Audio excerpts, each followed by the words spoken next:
पत्नी ने न जाने क्या किया था कि पति ने उसे एक के बाद एक कई थप्पड़ जड़ दिए।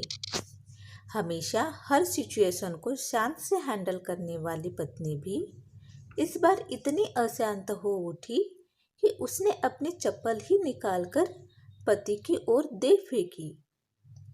चप्पल पति के बालों को छूते हुए निकल गई।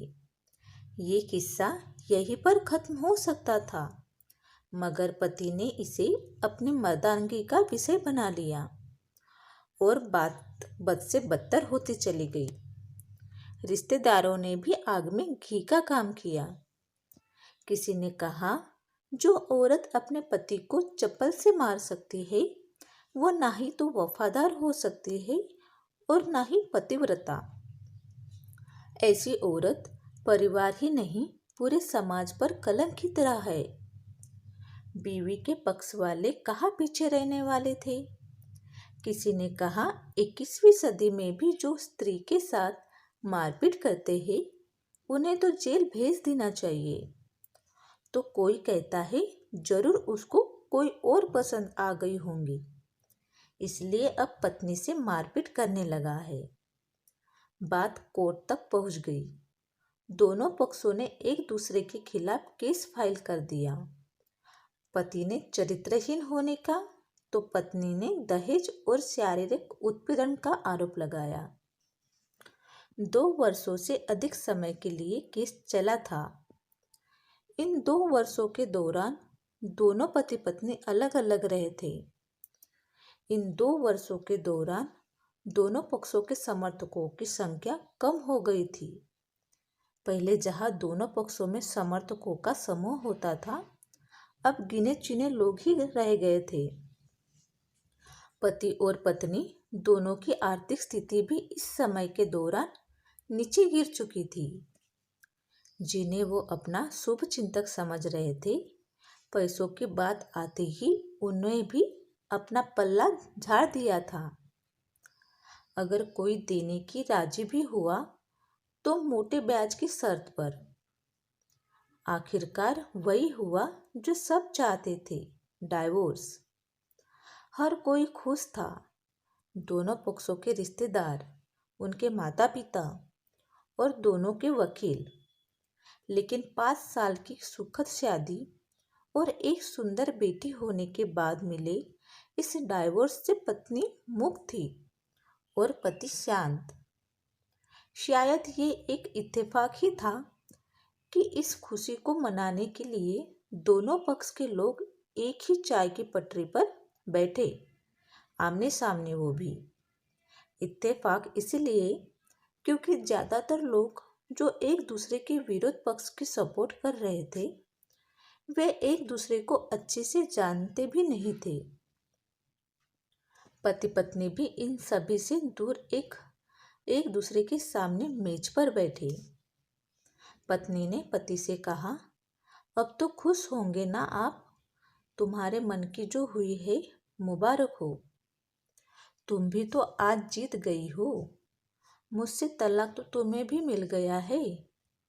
कॉन्ग्रेचुलेशन टू यू टू, पति ने कहा। तलाक को तुम जीत का प्रतीक समझते हो? पत्नी ने पूछा। पति चुप रहा। थोड़ी देर की शांति के बाद पति ने कहा, मुझे तुम्हें 5 लाख रुपए अभी और हम 8 महीने के 8,000 देने का आदेश अभी। मेरे पास पैसे नहीं है, इसलिए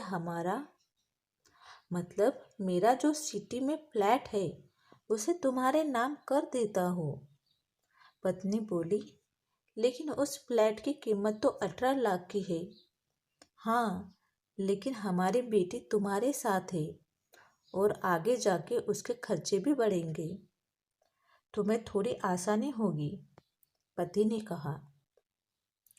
नहीं नहीं, मुझे सिर्फ 5 लाख ही देना और तुम हर महीने 8,000 तो देने ही वाले हो।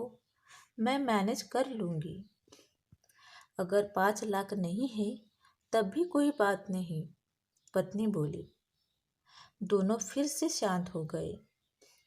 पति सोचने लगा, कितनी भोली और समझदार है ये।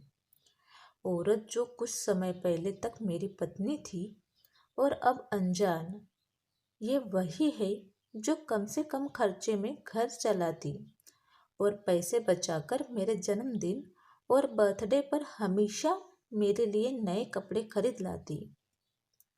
कभी बीमार भी हो जाती तो पैसे बचाने के लिए मुझे मालूम न होते देती और घरेलू नुस्खों से अपना इलाज कर लेती।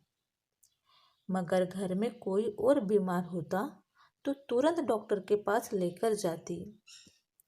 मेरी ही मति मारी गई थी। मैं ही अपनी झूठी मर्दानगी के चक्कर में इतनी बड़ी गलती कर बैठा। पत्नी के दिमाग में भी उलट पुलट चल रही थी। अभी भी वैसा का वैसा ही है। पहले भी खुद से ज़्यादा हमारे बारे में सोचता था और अब भी वही कर रहा है। ये वही आदमी है जो मुझे एक्सीडेंट से बचाने के लिए खुद मोटरसाइकिल के आगे कूद पड़ा था और अपनी उंगली तुड़वा बैठा था। पता नहीं कौन सी मनहूस घड़ी में मैं झगड़ा कर बैठी। पति ने मौन तोड़ते हुए पूछा, अब तुम्हारे कमर का दर्द कैसा है? ज़्यादा तकलीफ तो नहीं होती? पत्नी हल्का सा मुस्कुराई और बोली, अभी भी होता है। अब तो पेट में भी क्रैम्प उठते हैं। वो तो होगा ही, तुम योगा का कसर भी तो नहीं करती हो। अब किसी गायनेकोलॉजिस्ट को जरूर दिखा देना, पति ने कहा। तुम बताओ, तुम्हारा अस्थमा कैसा है? अब क्या अब भी दौरे पड़ते हैं? पत्नी ने पूछा। हाँ, पड़ते हैं, पहले से ज़्यादा, क्योंकि अक्सर इन्हेलर भूल जाया करता हूँ। याद दिलाने के लिए तुम जो नहीं हो अब, पति बोला। पत्नी की आंखों में आंसू आ गए। वो बोली, तुम्हें मेरे चरित्र पर सवाल नहीं उठाने चाहिए थे, तो ये परिस्थिति आती ही नहीं।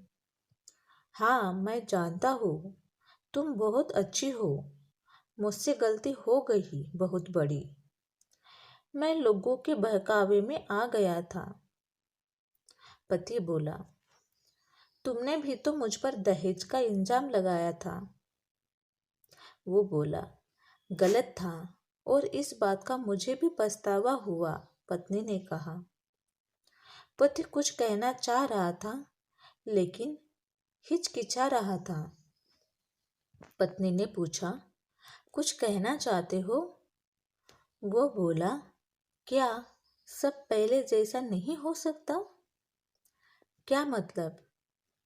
पत्नी बोली, मतलब कि हम फिर से पहले की तरह पति पत्नी बनकर, सच्चे दोस्त बनकर नहीं रह सकते? पति बोला। पर ये डाइवोर्स के पेपर दिखाते हुए पत्नी ने कहा, फाड़ देते हैं। पति ने अपने पास रखे डाइवोर्स के पेपर फाड़ते हुए कहा। पत्नी ने भी अपने पास रखे पेपर फाड़ दिए।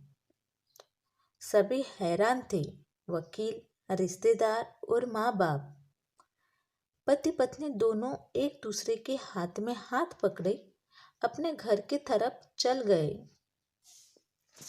दोस्तों, ये कहानी उन हर पति पत्नी के लिए बड़ी सीख है जो छोटी छोटी बातों पर लड़ते हैं और इन झगड़ों को बड़ा बना के अलग होने का डिसीजन लेते हैं।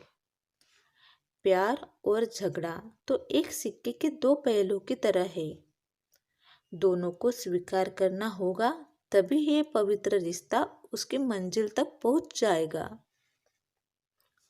तो फ्रेंड्स, आपको ये स्टोरी कैसी लगी तो प्लीज़ मुझे कमेंट बॉक्स में ज़रूर बताइएगा और अच्छी लगी तो एक लाइक ज़रूर करिएगा और चैनल पे नए हो तो सब्सक्राइब करना ना भूलें और बेल आइकन बटन को भी प्रेस कर लीजिएगा ताकि आने वाली सारी वीडियोस आपको टाइम पे मिल सके।